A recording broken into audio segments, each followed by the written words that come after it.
Okay, good afternoon, everybody.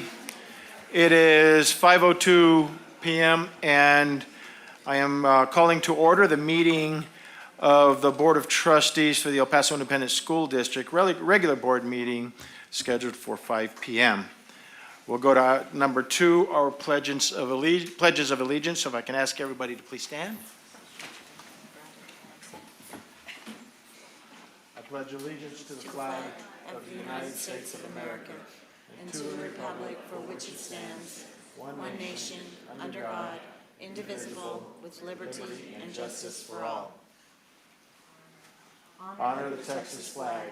I pledge allegiance to thee, Texas, one state, under God, one and indivisible.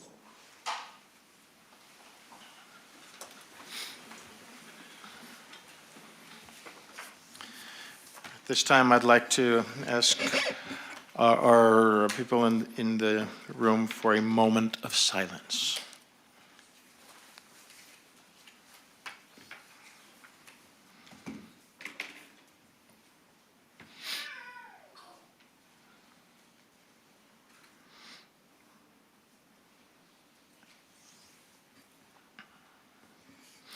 Thank you. Go to item number 4, recognitions. So I'll ask the board to go down to the dais, and I will hand the recognitions over to Ms. Rodriguez.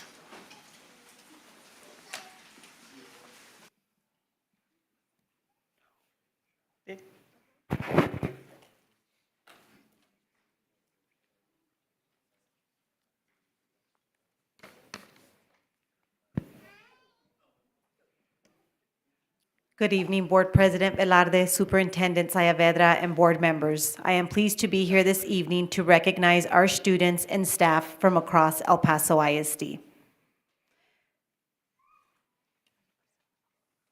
Before we get started, we are pleased to welcome Priscilla Contreras, who is with us tonight representing the office of Congresswoman Veronica Escobar.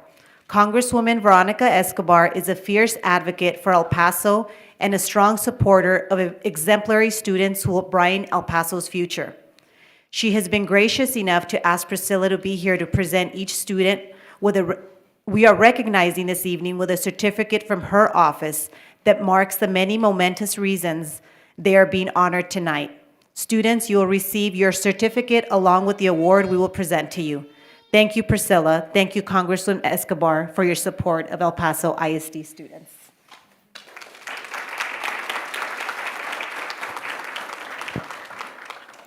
Our first recognition this evening goes to a scholarly group of students that deserve to be recognized for all their excellence in academics.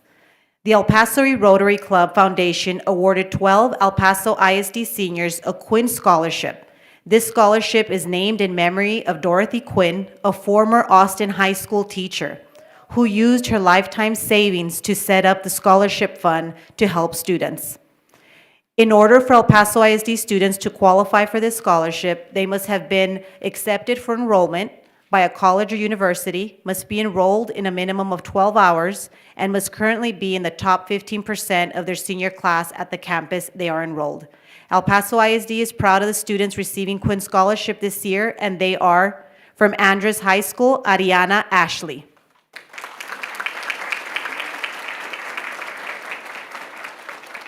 From Austin High School, Mia Maestas.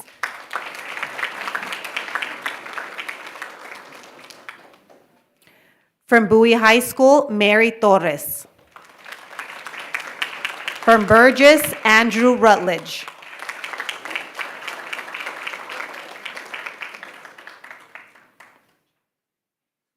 Gio Aguilar from Chapin.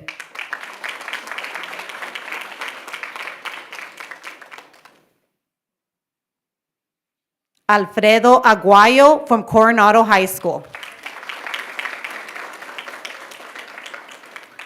Faith Zhao from El Paso High.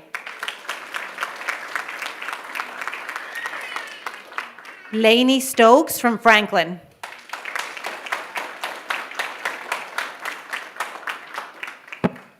Daniela Rodarte Guerrero from Irvin High School. Agustin Macias from Jefferson High School.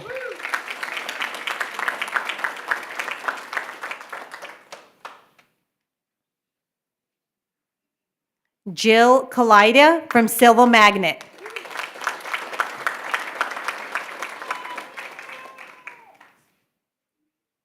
And our last Quinn recipient is Eduardo Gutierrez from Temex.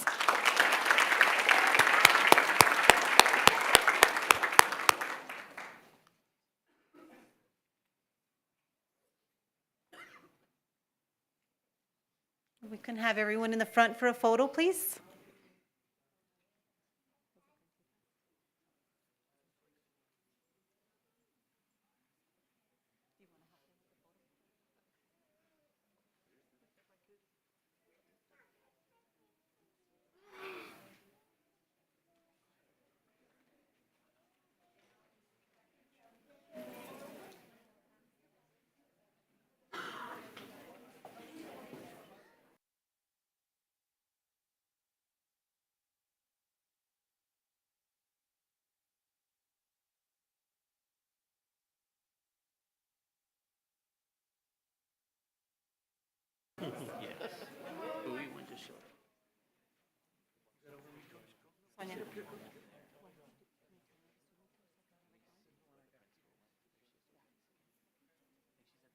Okay, we got her.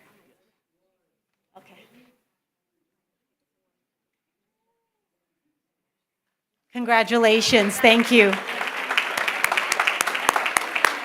Thank you.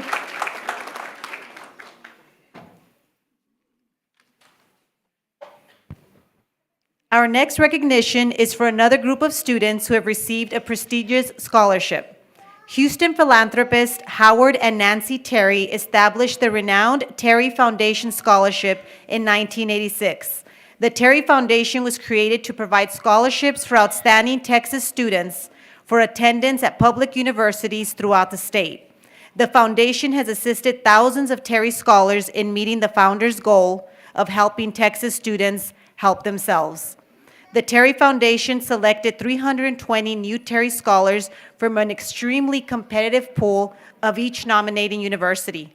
9 of the 13 El Paso seniors who received a Terry scholarship are from El Paso ISD. These promising students will enroll at public universities with a Terry Award that will cover the full cost of attendance for the 23-24 school year. These Terry scholars are selected based on academic excellence, demonstrated leadership, and financial need. The scholarship recipients, their universities, and their high schools include Richard Anderson, UTEP Burgess High School.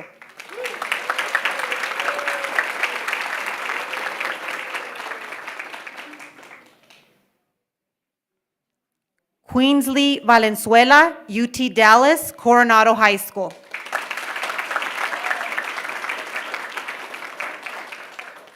Ridley Dean, UTEP, El Paso High School.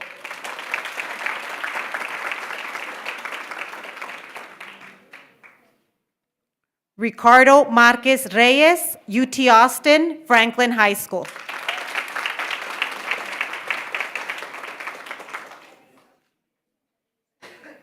Brisa Llanas, UTEP, Irvin High School.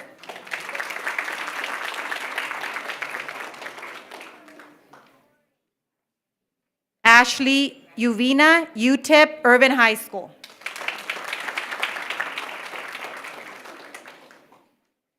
Dominic Fierro, UTEP, Silva Health Magnet.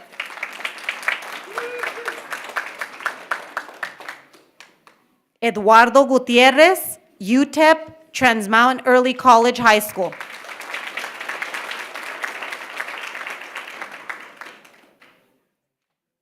Alexis Navarro, UTEP, Young Women's STEAM Prep.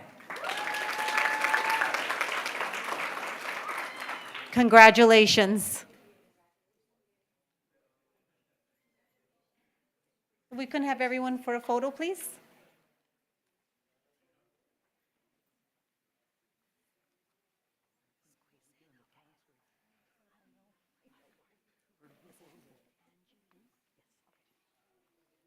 On your way. Here, let me water your-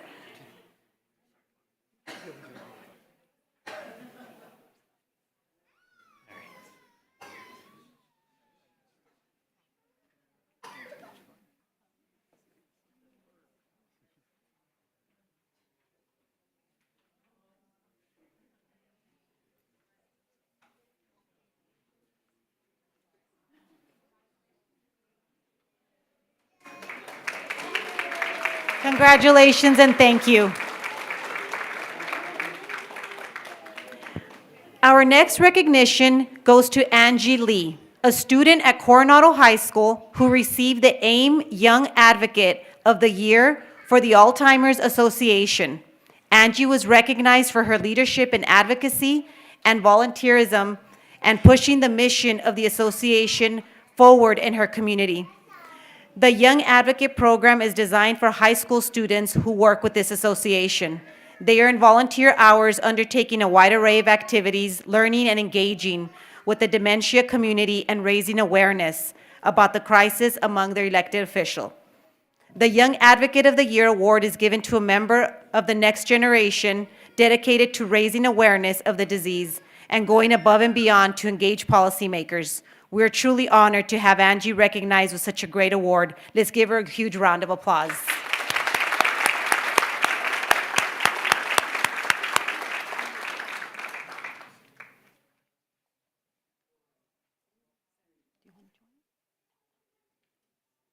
Congratulations, Angie.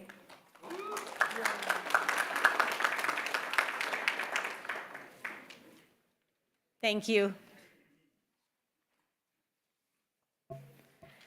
Our next recognition is for two students that are no strangers to receiving board recognition.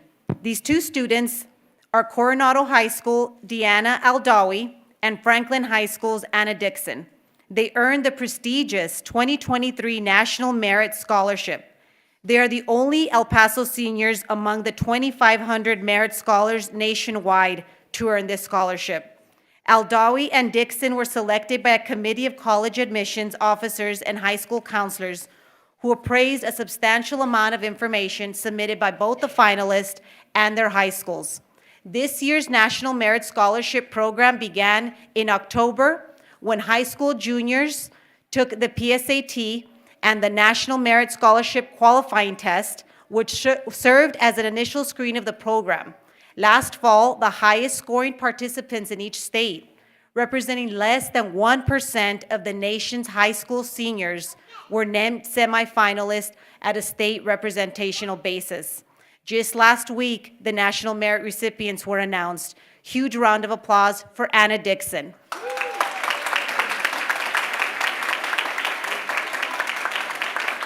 Dina Aldawi couldn't be here tonight, but her principal is here to accept the honor on her behalf.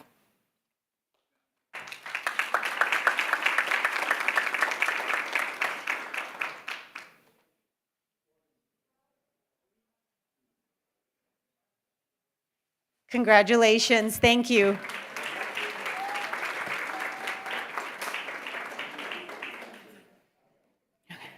For our next recognition, there's a large amount of work that goes into selecting the most outstanding teachers and employees the district has to offer. The judges had a difficult time selecting the winners, but they did it, and we could not be more proud. The winners, along with the nominees from all the campuses, were celebrated on Friday, April 28th, at the Epic Rail Yard Center in a gala celebration that honored more than 170 employees. The celebration honored all the 22-23 Campus Teachers of the Year, Campus Support Personnel of the Year, and Department Support Personnel of the Year, all of whom exemplify El Paso ISD's "It Starts With Me" mantra. All four winners received a check for $1,000 plus $750 for being finalists in their respective categories. Please help me welcome your first Educational Support Personnel of the Year. Okay, I think our two Personnel of the Years aren't able to be here, but I'd like to say their names. It's Valerie Horn and Eddie Pacheco.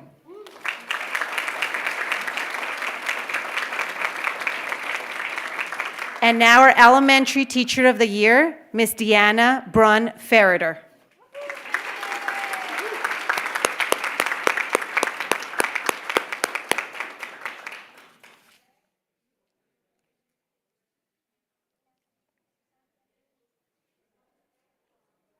And for our Secondary Teacher of the Year, Mr. Marcos Muñiz.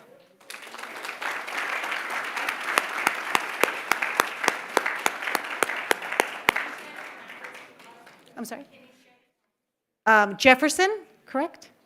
Jefferson and my elementary?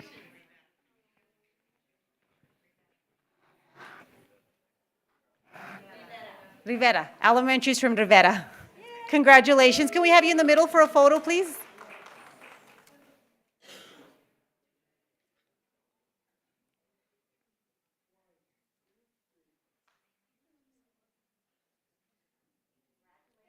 Congratulations.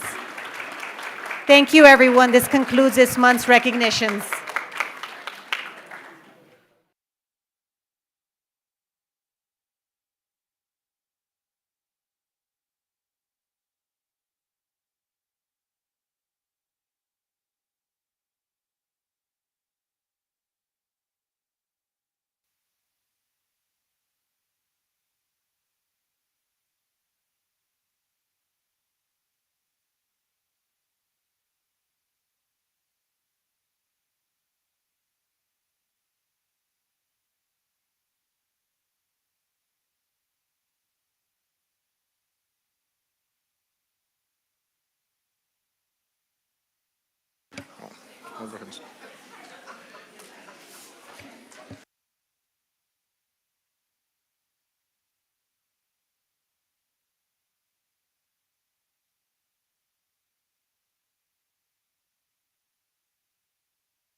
Okay, so we are now on item number 5, public forum. Ms. Hanani, do we have speakers for today?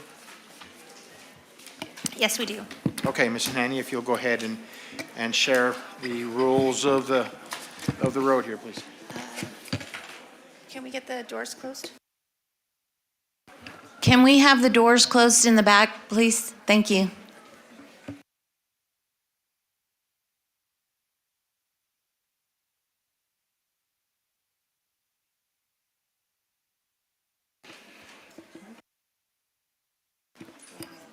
Yeah. The district is a local government body charged with serving the educational needs of all school children in our district, and board meetings must be focused on meeting this charge. In meeting that charge, the district board meetings are public meetings under the Texas Open Meetings Act to conduct the business of the district. They are not, however, meetings of the public. Therefore, all persons in attendance are expected to display civility and decorum, that is, respect for other persons, without the use of insulting, profane, threatening, or abusive language. Public comment will not be used for personal attacks. In addition, you are directed to the district's complaint procedures and board policy regarding employee, student, parent, or public complaints. The Deputy Superintendent of Administration is in attendance if you wish to discuss a matter with him. Please note that during public forum, specific factual information or recitation of existing policy may be furnished in response to inquiries. However, the board may not deliberate or decide any subject that is not posted on its agenda. The first speaker I have is Sherry Ryder.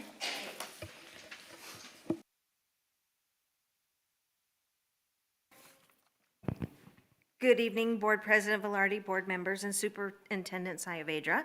My name is Sherry Ryder. I'm a speech-language pathologist. First, I'd like to tell you all that May is Better Hearing and Speech Month. And while there are no accolades for the SLPs and audiologists of EPISD, I just thought I would let you know. Trustees, there are 40 SLPs currently working for EPISD and 13 SLP assistants that are making less than a new teacher. An SLPA's starting salary is $54,933. A new teacher is $56,975. That is a $2,042 difference. Why are the salaries not aligned? An SLPA has a bachelor's degree. They should make the same amount of money as a teacher. What are you going to do about this? Trustees, you have the chance right now, with the budget being finalized next month. Please do the right thing by SLP assistants. We need them, and other districts are paying much higher. Again, please fix this. Thank you. Thank you. The next speaker is Ross Moore.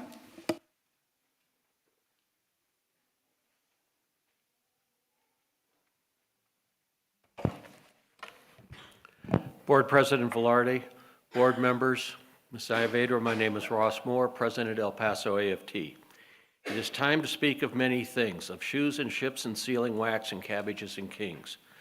Trustees, with apologies to Lewis Carroll, I have several important but diverse points to speak of with you.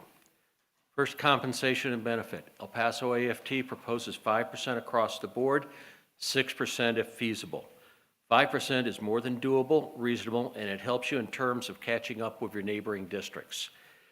You are paying $3,400 plus or minus a skosh less than Canutillo for teachers, $1,200 plus or minus less than Socorro, and $900 less than Isleta when comparing the four respective pay scales. I read pay scales, not magic math. I read pay charts, not perform magic math when looking at salaries.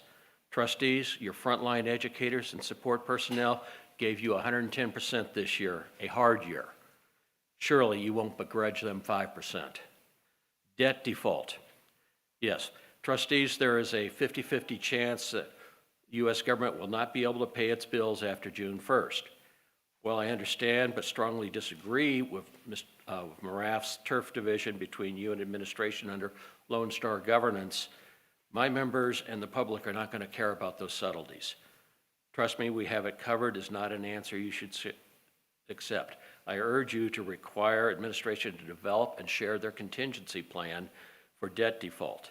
It's you who, not admin, who will share the blame for the consequences, direct or indirect, or inadvertent but foreseeable with my members and the public. As the TEC states, the board shall constitute a body corporate and shall have the exclusive power to govern and oversee the management of public schools of the district. Librarians and libraries. Trustees, you're about to hear from good people with extensive experience who are advocating for administration to do the right thing for the right reason when it comes to the future of literacy in libraries and EPISD. Their advocacy is being either ignored or slow-rolled by administration. They deserve better. Please heed their words. Investigations. Trustees, investigators are supposed to be unbiased, follow the facts where they go, not set out with the credo of you are guilty until I can prove you guilty, and if I can't get you for what you're accused of, I'll find or fabricate something else. Recently asking in a tone normally used by Soviet-era or Iraqi interrogators, did you emotionally or mentally abuse your students, does not sound unbiased to me. Trustees, does it you? Norman, I've tried to work with your Human Capital Management Officer. Your time is up. Thank you very much. Thank you. The next speaker is Norma de la Rosa.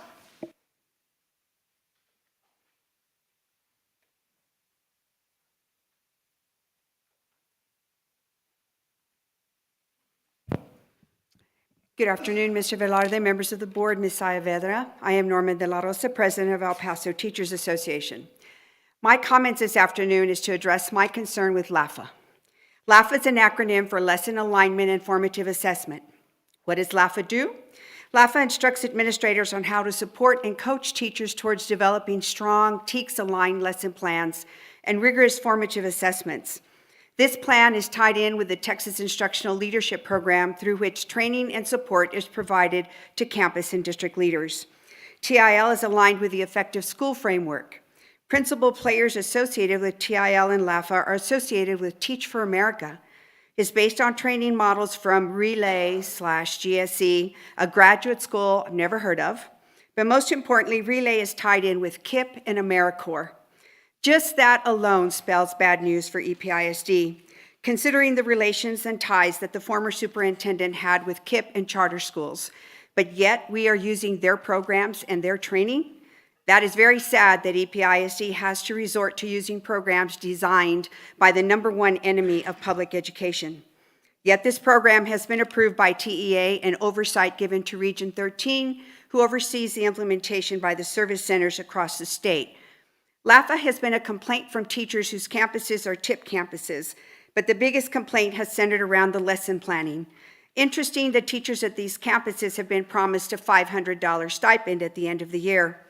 Complaints ranging from instructions on completing the plan, changing the times, the lesson plans being graded with a rubric, the criteria being changed many times over the year, along with the subjectiveness of the administrator reviewing the plan.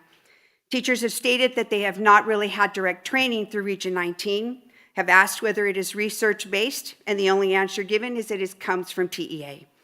The amount of information that they are being told that has to be on the lesson plan is such that it has taken groups of teachers working collaboratively 3 days to just write 1 day's lesson plan.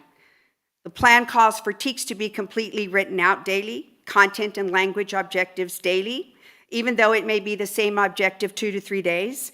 Daily warm-ups written out daily, the hook written out daily, the lesson plan out in detail to include the explicit and systematic instruction, the guided practice in detail daily, the independent practice written out in detail daily, what the exit ticket will be daily, and it includes what is called laps.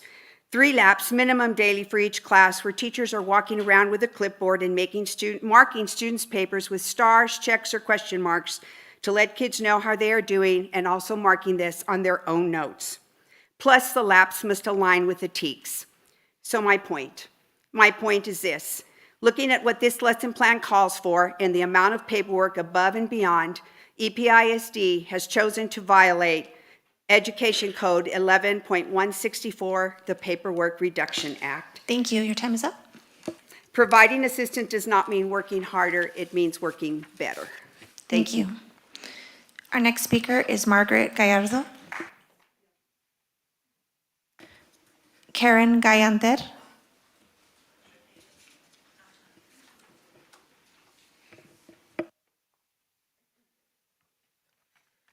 Board President Velarde, board members, Ms. Saavedra, my name is Karen Galanter, and I implore this board to listen and take action to save EPISD libraries and librarians from becoming glorified technicians and babysitters.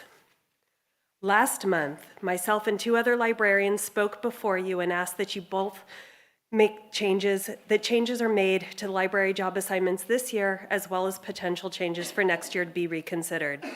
This, however, was by no means the first time these concerns have been voiced. On January 26th, one of the librarians was informed of potential change of us becoming computer technology support. This was the first time any librarians had heard about a technician on campus shift for campus support, which we now seem to fall under. The following week, February 3rd, many librarians attended a meeting at CCTE in which we were told that we would be able to discuss concerns and get answers. The central office person running the meeting was meant to have a discussion with us and assuage our fears.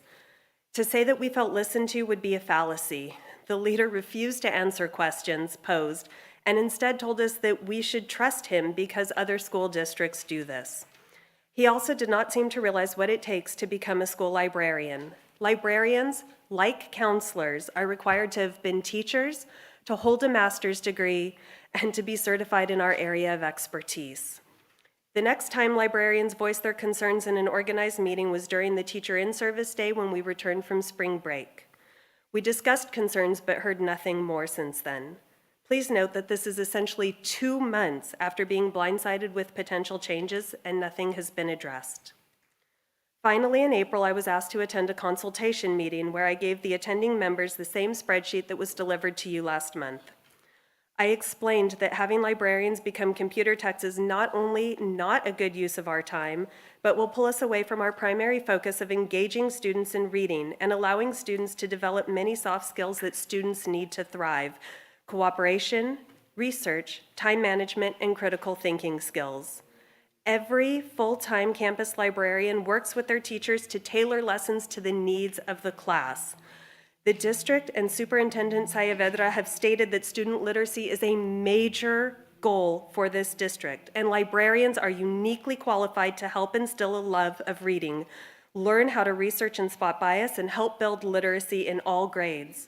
By not appropriately staffing the libraries and forcing us to shift focus, we are doing a grave disservice to our students, and the fact that that issue hasn't been meaningfully discussed or addressed by the board shows a disregard for our profession that requires specialized training. We hope you will take us seriously into consideration. Thank you.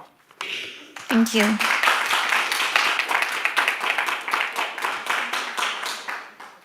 The next speaker is Rosanna Alvarado.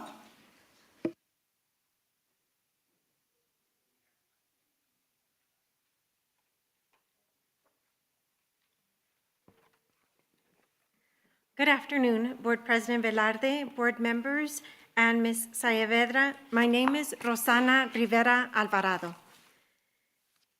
I'd like for a minute for you to imagine listening to your favorite story, an inviting smell of books, quiet places, noisy areas to hang out with your friends and giggle. We have magical moments like this at Don Haskins Library.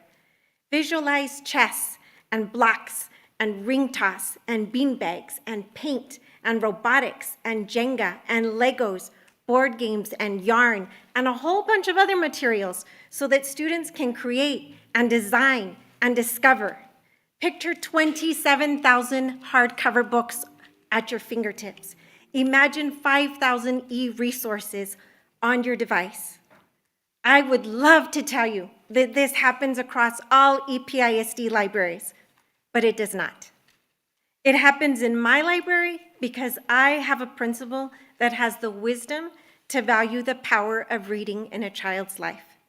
Mrs. Appel is unique because she's an administrator who values libraries. I have received exceptional funding to purchase library resources. I've hosted an award-winning author, and I've been having the opportunity to attend professional development because she comprehends the power of reading.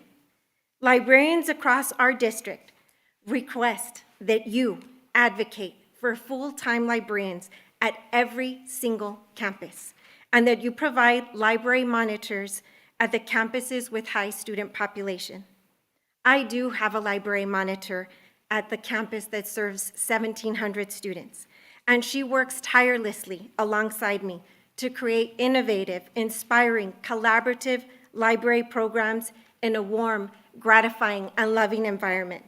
We plead to you as librarians to allow us to perform the jobs that we were hired to conduct and the ones that we have been formally educated to fulfill. We are not substitutes. We are not testing coordinators, bookroom clerks, nurses, GT coordinators, or computer technicians. We are professional librarians who collaborate with the stakeholders, support and develop our students' academic success by designing library programs and promoting literacy one student at a time. Librarians share exceptional literature, provide instruction utilizing innovative technology tools, lessons promoting the discovery of history and the current events, futuristic concepts, and utilize state-funded databases. Our libraries have e-resources, audiobooks, classics, the latest award winners. We are the only profession that provides consistent academic Your time is up. instruction to every single student from pre-K to seniors. Librarians collaborate Thank you. Your time is cross-curriculum. up. Your time is up, ma'am, please. Please visit our libraries. Thank you. And please advocate for libraries in our schools. Thank you. Don't take away the right to read of our students. Thank you, and I apologize for going over.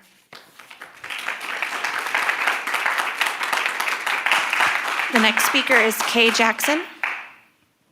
Kay Jackson, is Kay Jackson here?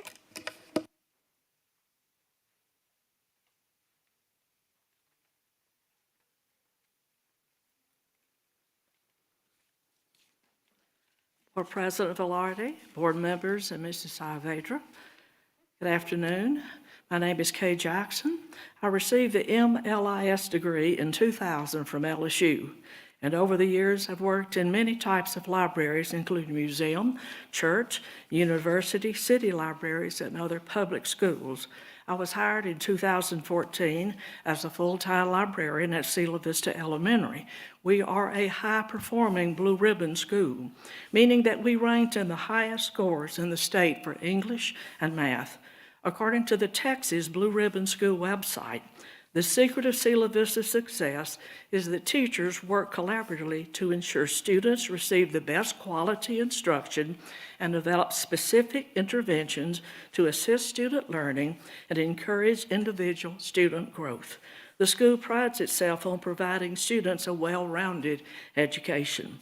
Unfortunately, with changes made to the library program this year, I feel like it is difficult, if not impossible, to say that my students are still receiving the best quality education from the library.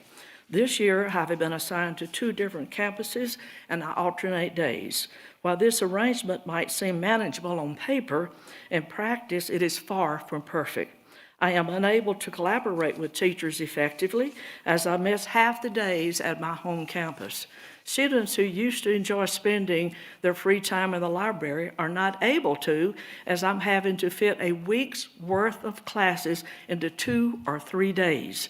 New book orders sit on the floor unprocessed. Still have one on the floor right now because I have not had time to take care of that.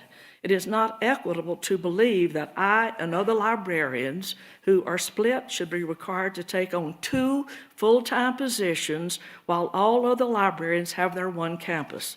The fact that my home campus is under 400 students should allow me more time to collaborate and assist teachers to create better programming for my students. The benefits of having a full-time certified librarian have been well researched, and with the benefits shown to include students scoring better on standardized testing, better student outcomes in school, and an increased desire to read for pleasure. I respectfully request that the board once again look at the staffing numbers as recommended by the Texas State School Library Standard and staff accordingly. To be considered proficient or distinguished, a school of 500 students or less should have 1 full-time librarian on campus. Yes, this is an equitable thing to do so that every student gets the benefit of having the mind of that full-time librarian. Thank you. Thank you. Next, I have Suzanne Osborne.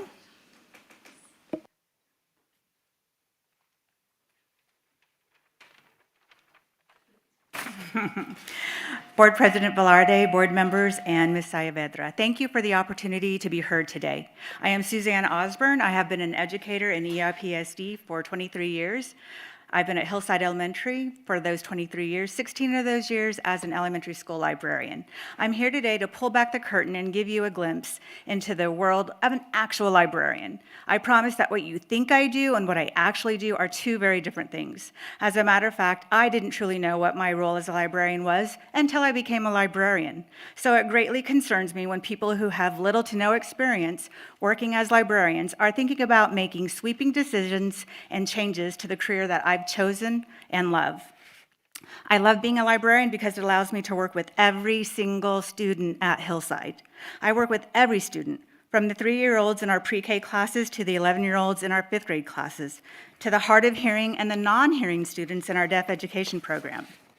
There are only a few people at my school who can say the same. So let's pull back that curtain. I am not just a book jockey who moves books in and out of the hands of students. I am the librarian who students trust when it comes to providing them with the books that they want and need. Students who are reading below their grade level trust me to help them find the books that they are able to read, therefore enjoy. And I do this without calling attention to their reading deficits. A 5th grader who reads at the 1st grade level needs a librarian who can show him where the high interest, low level books are located. Let's pull that curtain back a little bit more and continue on that topic of trust. A student who starts as a 3-year-old and finishes as an 11-year-old spends 8 years of their lives at Hillside. They spend 8 years with me as their librarian. We build bonds with each other, including trust. These students tell me their personal stories that range from, my mom went to jail last night, to my tia died, and I really miss her, and even, I'm having a birthday party, and I want you to come. My students at Hillside trust me with their educational needs and their need to speak and be heard. Students at Hillside have a homeroom teacher for 1 school year, and they have me, their librarian, for 8. They know that they can trust me to make the best decisions that directly impact them. I envy the trust that they have in me. In very recent years, it has been very difficult to put my trust in the people who make the decisions that impact my career. Do you know how it feels to work for people who you suspect are keeping secrets from you? Do you know how it feels to not know what your job is going to look like from one year to the next? Do you know how it feels to worry that you might not have a job in the coming school year? I invite you to take a much more thorough look behind this curtain. Yank it wide open. Talk to actual living, breathing librarians. Stop Thank you. putting Your so time much is up. stock on data from other districts. Pay attention to what we are begging you to listen to. We know our jobs. We know what our students Thank need. you. We know what is working and what isn't. Please prove to us Ma'am. that we can trust you. Ma'am, your time And is up, what's please. best for our students. We Please need conclude. full-time librarians on campus and librarians who are allowed to do their jobs. Thank you for listening. I hope I've been heard, and I apologize for running over. Thank you. The next speaker is Silvia Uribe.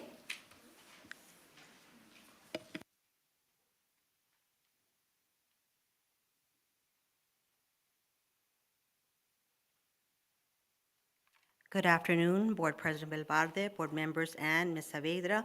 My name is Silvia Uribe. I worked for this district for over 30 years, first as a teacher, classroom teacher in middle school, and then my last 6 years as a librarian. I would like to say that since leaving the library, I would have hoped to have heard that there had been changes in the way the librarians have been treated. Unfortunately, it seems that it's gotten worse. I'm so sorry to hear that because librarians, along with teachers, are probably the greatest influencers in a child's life that you can imagine. If you have not been to a library, whether it's a middle school, elementary, high school, you need to go and visit a library. You need to go and see what a librarian does. She doesn't, or he doesn't, just shelve books. I think that's a misconception. Oh, they shelve books all day. Well, you know what? We do. Every single minute that we have free, we go and put a book on the shelf.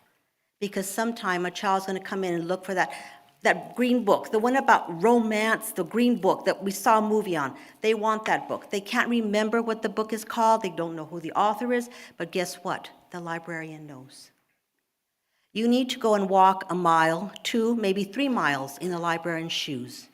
You need to go and spend some time and see what a librarian does. The librarians have been used as hall monitors, test givers, everything you can imagine. They are not given their due respect. Most librarians have worked very diligently and very hard to acquire the education they need to become a librarian. Most of them do have a master's degree, yet they are not given the respect that they deserve. It's high time that people wake up and listen to these librarians who are really holding the hand of the future of our children, the future of our children's in their hands. They're teaching these children to appreciate books. They're teaching these children to become lifelong readers. And that's what we need. In this age of technology, we need children to appreciate books for what they are. Let me ask you, do you ask the IT person to go in there and help the librarian shelve books? No. Do you ask the counselor to go in there and help the librarian shelve books? No. Yet the librarian is expected to do everybody else's job. Thank you. I hope that you consider what has been said today. I hope that you take heart these librarians are doing in your schools. Thank you very much. Thank you. The next speaker is Julia Santa Muniz.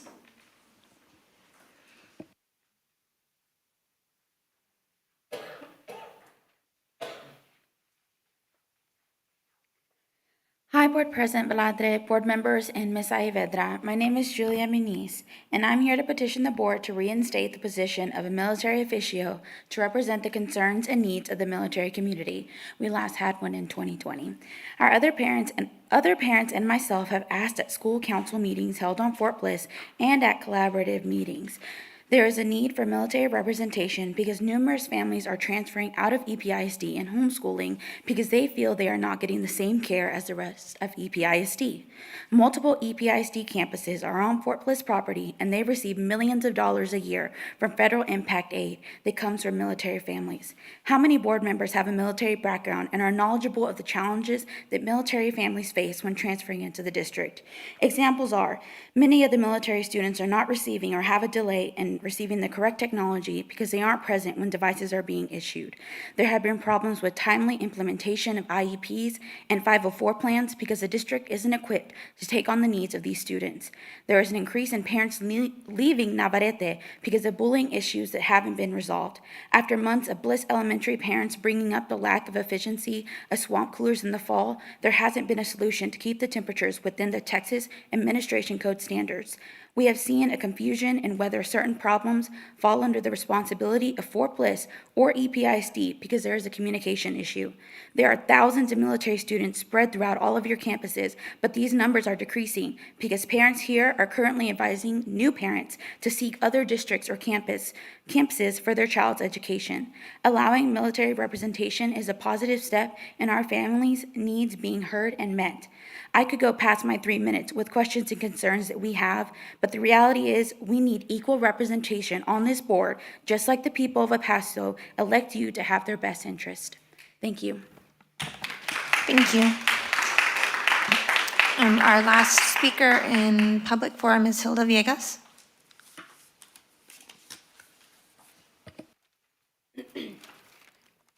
I hope I don't go over my 3 minutes. My name is Hilda Villegas, and I'm here on behalf of Familias Unidas del Chamizal, as well as the Barrio Schools, which is specifically Guillen, and I thank you for giving me the opportunity to speak. We're very concerned about how the district is moving forward with the assessment of campuses that are low-performing and the proper allocation of critical resources to help the schools address low-performing scores. The A through F rating are misleading. The district cannot fully address deficiencies in campuses by just looking at the overall rating by TEA. Guillen has experienced real crises throughout the history of EPISD, and the entire buoy feeder pattern, starting from elementary schools, have struggled to retain qualified personnel, leadership, as well as provide an adequate educational environment for the most underserved population in the district. And even though we have come to ask for help to address the crisis, we have been told no, that Guillen and the rest of the feeder pattern is not priority. What constitutes as a crisis? A cheating scandal around academic achievement that targeted Mexican and Spanish-speaking students like Buoy?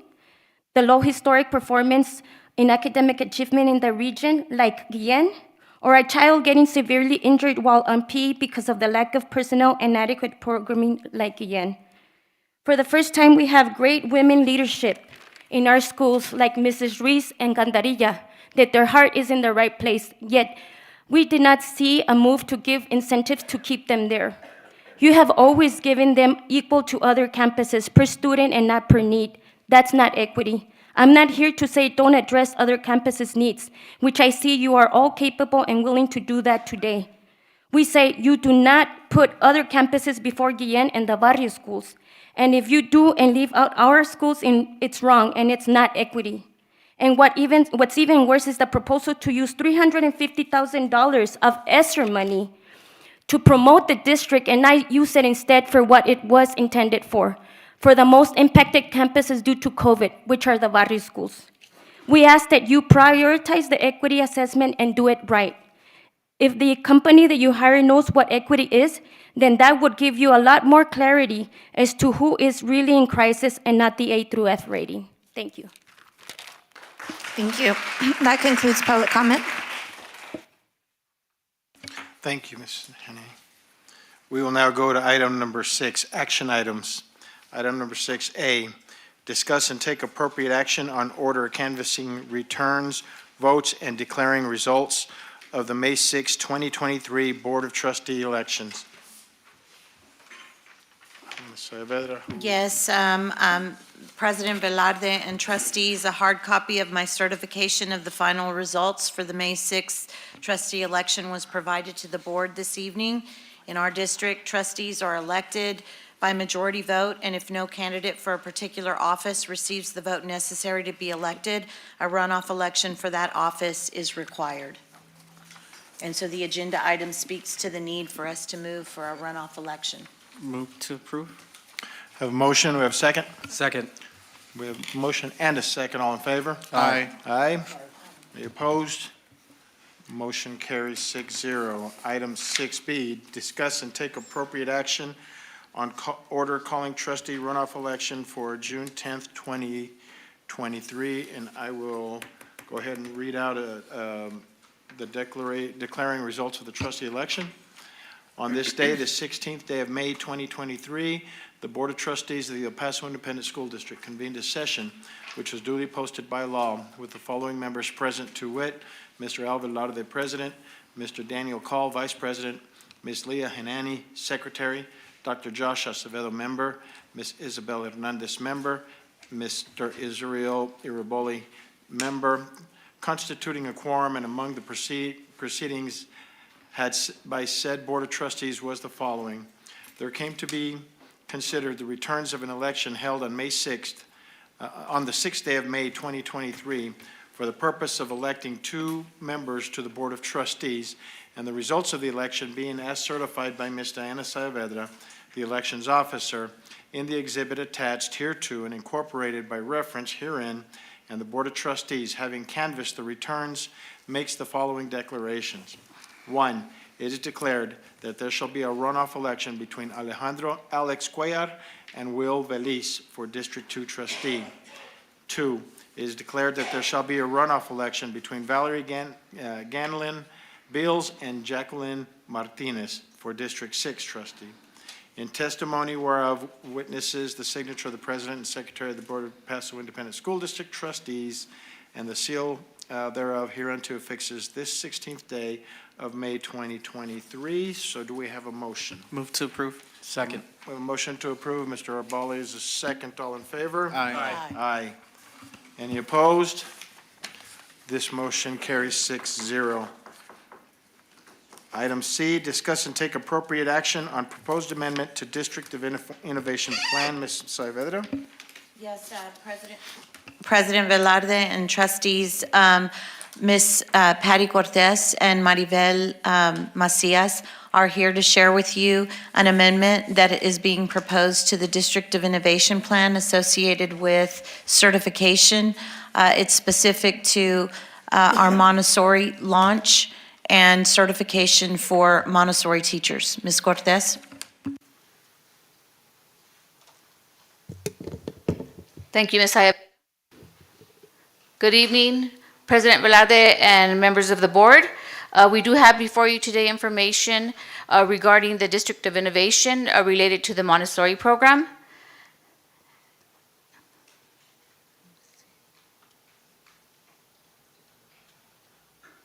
Here we go.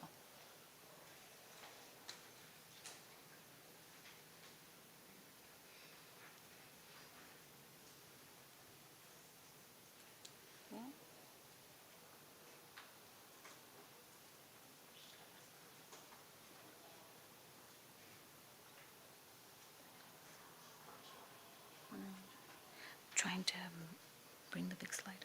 There we go. Go from there. Oops. There we go. Yeah. No, it's not. There we go. Okay, here we go. As background, I'd like to present to you the information regarding the DIAC committee. The DIAC committee met a few weeks ago and were presented with information regarding the Montessori program. And the intent of that meeting was to present to the DIAC committee information regarding a proposed amendment to the District of Innovation. And this ties back to our intent to promote, of course, our strategic blueprint related to addressing the whole child, addressing our district of destination district related to offering several programs to our students. And we're really excited about the work that's been done to promote the Montessori program. And part of that is really looking at having certified Montessori teachers, those prospective teachers that may not have the Texas teacher certification. And so in order for us to really address that, what we would like to ask today and present to you is the adoption of the DIAC committee's approved vote, majority vote, on allowing an opportunity for certified Montessori teachers to be hired into the program and provide a 3-year time period to obtain the teacher certification. What we'd like to do is have Ms. Chapa, Christine Chapa, who's the Director of Early Childhood Learning, provide you with a presentation on what the Montessori program consists of and the work that's been done to bring us to this point today. So at this point, I'll bring Ms. Chapa.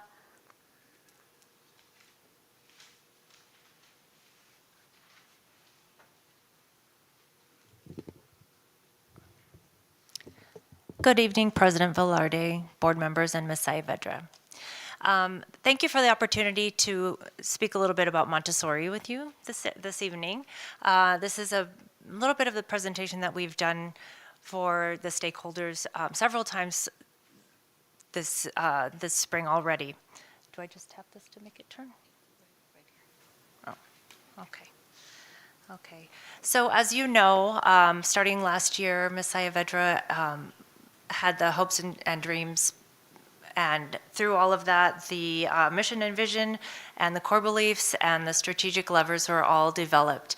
And all 5 of the strategic levers are supported by Montessori. And so we would love to be able to introduce to you Montessori and EPISD. And so what is Montessori? It is a child-centered philosophy with a respect for uniqueness, supporting self-directed and individualized learning based on interests, capabilities, and choice for all students and all children, because everybody learns differently. It develops internal motivation to seek knowledge and creates a caring community of lifelong learners, assisting children to build empathy and build relationships. This is Maria Montessori, and she was one of Italy's first female physicians. And in that role, she began to work with children who had disabilities and studying the way that they learn naturally. And so through all of that, she developed the Montessori method and started to open different schools, and it soon spread throughout the world. In 1907, yes, 1907. She opened she didn't, but the first Montessori school opened in New York City, and the first United States Montessori school. And so, in her words, the goal of early childhood education should be to activate the child's own natural desire to learn. So throughout her journey, she developed her basic principles, and right there in the center is the child all of the time. She believed that play is work, that the teacher needs to be more of a guide, providing choices and freedom within limits, with the learning environment being very, very carefully prepared with hands-on learning, and also the multi-age classroom. And so the classroom itself looks very different than a traditional classroom. There are mixed age groups, uninterrupted work times to deepen concentration. The materials are very different too. They're made of wood, lots of them. They're natural colors. Students work on different activities around the room. It may look like they're playing, but truly, and they are playing, but it may look like they're doing what they want to do, but it's very carefully planned and very intentional. There may be indoor and outdoor learning spaces. It's very different, and it will require that our guides and our teachers have that background and that training. You can see that the materials themselves look very different than a traditional classroom, and so the teacher would need to know how to use these in order to best educate our students. Okay, another piece of the Montessori world is the practical life activities, and you don't see a lot of this in a traditional classroom, but you see it in the Montessori setting, where they're doing a lot of caring for the environment. The schedule itself looks very different. There are large chunks of time that are uninterrupted work cycles, and you don't see reading and language and science and social studies and math all separately. They will be integrated within. And so therefore, the teacher themselves needs to be trained differently in order to know how to facilitate this classroom. They need to know how to plan individualized activities, how to prepare the environment. They will spend a lot of time encouraging students instead of teaching directly. They're not lecturing, observing, making sure that students are meeting their targets and their own goals on an individual kind of a level. Also, teaching individual lessons and recording student progress, modeling courtesy and respect always. So in order to become a Montessori teacher, a certified teacher, you would need to go through a program that is accredited by MACTE, or MACTE. It can take 2 or more years of intense learning plus an internship. The issue that we have here in El Paso is that it's not offered anywhere near us. In Texas, this program is offered in Houston, Austin, and Dallas. New Mexico has no programs offered. Colorado, it's in Denver, and Arizona has Tucson and Phoenix. And so it's hard to find somebody around here who would have both a Texas certification and the Montessori certification. And so we're looking to get somebody who really knows Montessori to get our program off the ground and to really have a great start and to help our program and our students thrive. So, Ms. Cortez, can you just reiterate what the board is considering for approval this evening? Yes, Ms. Ayala. What we have before you today is, the recommendation is that the board adopt the proposed amendment to the District of Innovation Plan that was voted by the DIAC committee. And that proposed amendment would allow the district to seek teachers who may not yet have the teacher certification but are certified to teach Montessori. And that would be our first step would be to look for applicants or prospective teachers that do have teacher certification and your Montessori certification. However, if we identify that we are not able to find a Montessori certified teacher who has a teacher certification, then we would pursue that employment relationship with that prospective applicant. So again, the priority is to identify teachers who have both certifications. However, this proposed amendment would allow us to hire without that teacher certification. So it would allow you to hire a Montessori certified and without a Texas teaching certification, is that correct? That is correct. Okay. And the time that would be allowed for an applicant or a teacher would be 3 years to obtain the teacher certification. Are there any questions from the board members? Mr. Ribelli? Ms. Chap, I was actually able to make it to, I think, the last weekday Montessori meeting that you had. I just got to tell you, it was a wonderful job. The committee really appreciated it, and I learned a lot because I'm not really familiar with Montessori as much as some of the other trustees are. So just want to thank you for that because this is a new concept to El Paso ISD and public education in El Paso, and I think you did a tremendous job in that, so thank you. Yeah, no, I just really want to thank you all, and especially thank Ms. Ayala for really being behind this vision of bringing Montessori to the public sector in El Paso. It really, truly does align with all of our strategic levers and our focus on the whole child and really allowing students to, or really allowing us as a school district to develop human beings from the smallest ages. So just a great deal of gratitude and support. I want to reiterate that we are the last large urban city in Texas to bring Montessori to the public sector. So this is a truly exciting change, and I can't wait to see it grow and develop. And again, thanks to all of you. Thank you, and I would like just to add to that, this is an example of something that it really starts from the board to the classroom because everyone's been involved in supporting and getting us to this point. So thank you for the support. Okay, and I do have one question myself because I did enjoy seeing the concept here behind it. But the question that I have is Montessori something that, is this inclusive and does it open the door for children with special needs? How does that work within that environment? Well, the beauty of Montessori is it's very individualized. And so students with special needs, a lot of them will have their needs met through the program itself and just having the opportunity to work on things that they enjoy and things that are at their level.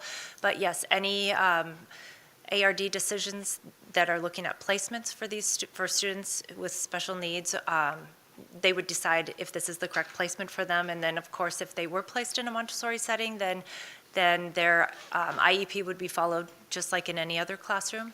If it's the appropriate placement for them, then that would be the ARD decision. Okay, but then we would follow the IEP. Okay, thank you. It's available. It's Oh, okay, I mean, obviously, I work in this environment, and so, when we start talking about the ARDs, and we start talking about how if I have a parent who really wants Montessori for my child, and that child has autism, and that child may be a challenging child. That's where my question comes, how far can Montessori go to meet the individual needs of a child that is challenged, and in some cases, very much so? I would say that goes back to the ARD. And so the committee, together with the parent, would need to, have that conversation, discuss all of the attributes and the things that are part of the Montessori program to make a determination, just as we would with any other child, in terms of where the appropriate placement is. However, Montessori does welcome children with special needs. Can I say one more thing? One point to consider is that the SLC classrooms in EPISD are a very close model to Montessori. And so what I'm saying by that is I would like to use the SLC classrooms, which are special ed classrooms, and their expertise to show the Montessori teachers and parents the kind of individualizing that we can do. And so if they can do it in that classroom, we can do it in Montessori as well. So. Thank you. Are there any other questions? I do. I just wanted to know the range of the Montessori program again. Is it from pre-K all the way to fifth grade? Go ahead, Ms. Chapa. So Montessori has different levels, 3 different levels in elementary. We're starting with the primary level, which is ages 3 through 6. Then eventually hope to grow it into the next level, which is the lower elementary, which is ages 6 through 9. And then the upper elementary is 9 through 12, as those students grow. Oh, wow. Okay. Thank you. Thank you. Are there any other questions? There being no other questions, do I have a motion? Move to approve. The motion, Mr. Bali, second, Ms. Hanani, all in favor? Aye. Aye. Opposed? Motion carries 6-0. Before we go to the consent agenda, I would like to announce that item 7L5 has been withdrawn from the agenda at the request of administration. So item 7L5 has been withdrawn. With that said, before we go for a vote on consent agenda, are there any items that any board members would like to remove from the consent agenda? I'd like to pull, well, go ahead, Dr. Acevedo. Dr. Acevedo. So 7D, 7H, and 7L4. Okay, can you say that again? 7D, H, 7D. L4. H, L4, okay. Any other items to be removed? Mine was also 7D. I'm sorry? Mine was also 7D, 7D. but he mentioned Okay, it. all right. Any other items? So at this time, I have items 7D, 7H, and 7L4 that will be removed. There are no other items. I ask for a motion to approve the consent agenda. Move to approve. Okay, hold on. Never mind. Did you have something else? I've got 7D David, 7H Henry, and 7L4. Okay. All right, so we'll remove those items. Do I have a motion to approve the consent agenda? Move to approve. Second. I have a motion and a second. All in favor? Aye. Aye. Aye. Opposed? Consent agenda passes. We'll now go to item 7D, approval of revisions to the 2022-2023 extra performance and instructional stipends and miscellaneous pay ratings, rate listing. Ms. Saavedra? Yes, thank you, President Velarde and trustees. We have a group of district leadership here, along with the principal from Canyon Hills Middle School, to provide some specific information associated with this agenda item and the improvement of Canyon Hills Middle School.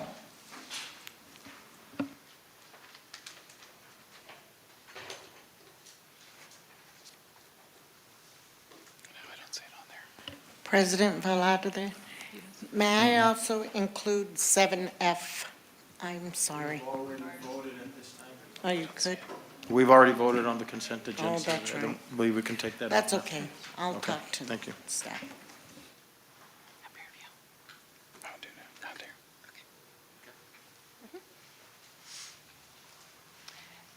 Good evening. President Velarde, trustees, Ms. Ayavedra, is there a specific question or would you like to listen to the presentation?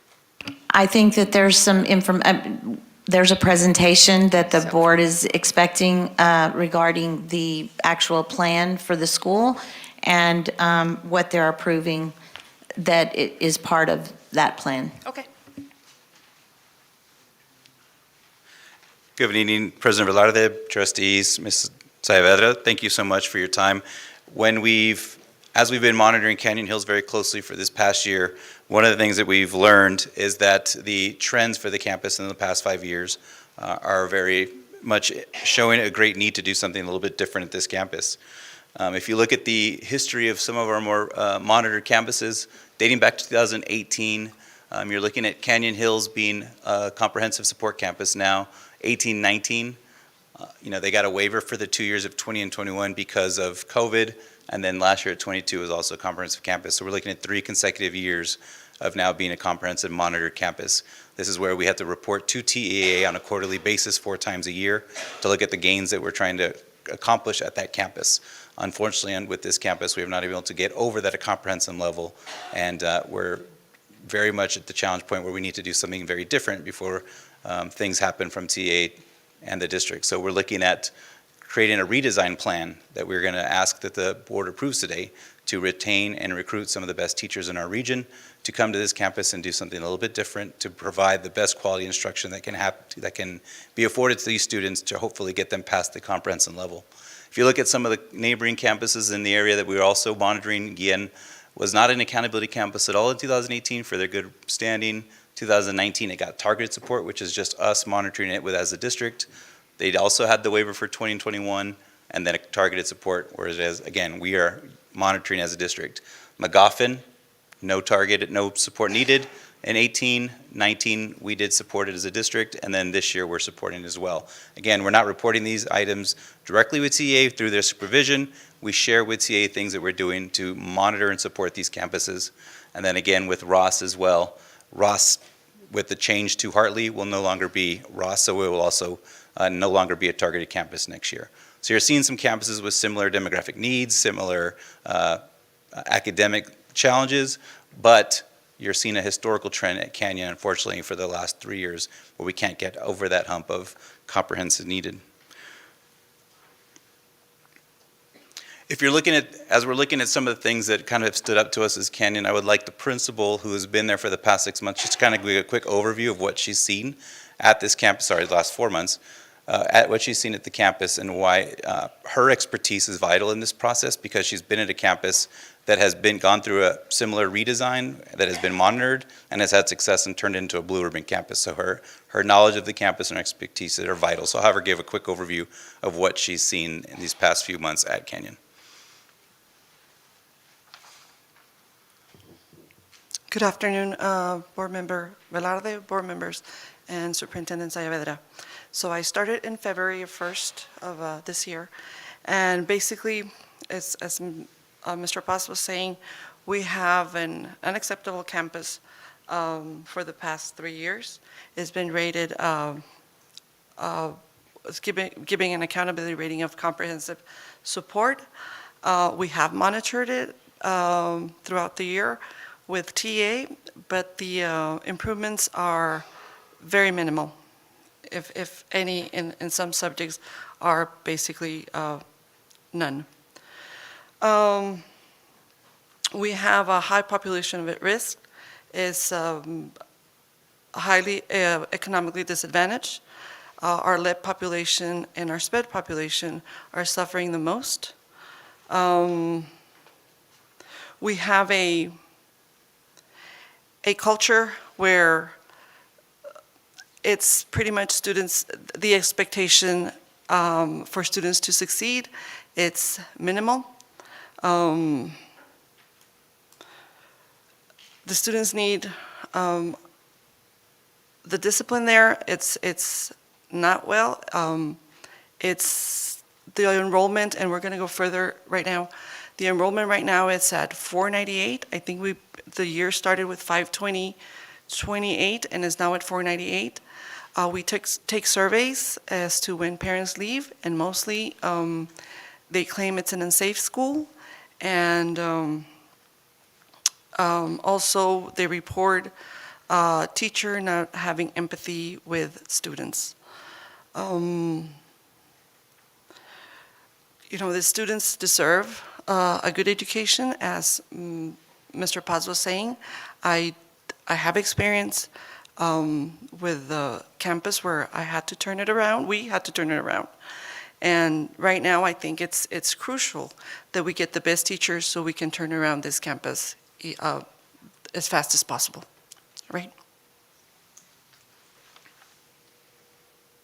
So in our rebuild plan, we want to focus on academic excellence and student performance. We want to talk about accountability and creating an area where the students want to come to school, and that increases attendance and enrollment.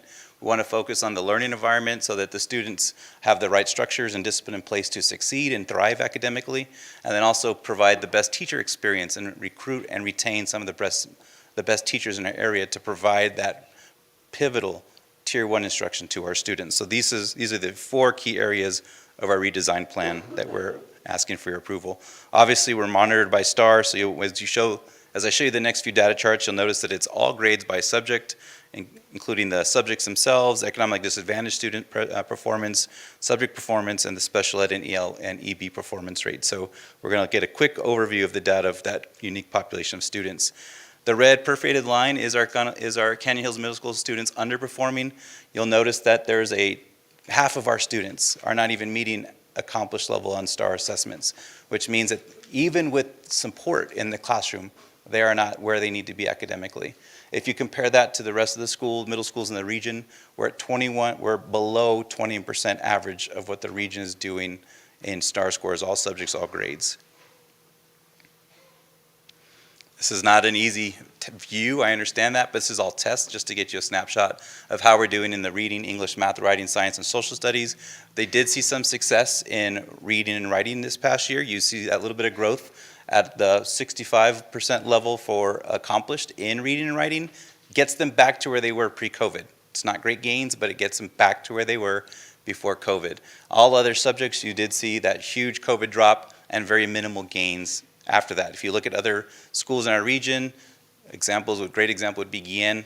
Their growth measure was so significant, they made it to a B range because they were able to close the gap and have tremendous growth post-COVID. We're not seeing that same trend in all subjects like the ones that we're reviewing today in Canyon. In fact, you're seeing where majority of the time the percentage of gains is very minimal on all subjects. If you look at the economic disadvantaged students that are at this campus, you'll notice that consistent trend. Their non-economic disadvantaged students are meeting the accomplished level, where those that are economically disadvantaged, 20% only passing. So that's a huge group of students that are really struggling and to perform at this campus. That's where the need for wraparound services, really having special resources, special opportunities at this campus to support the whole child.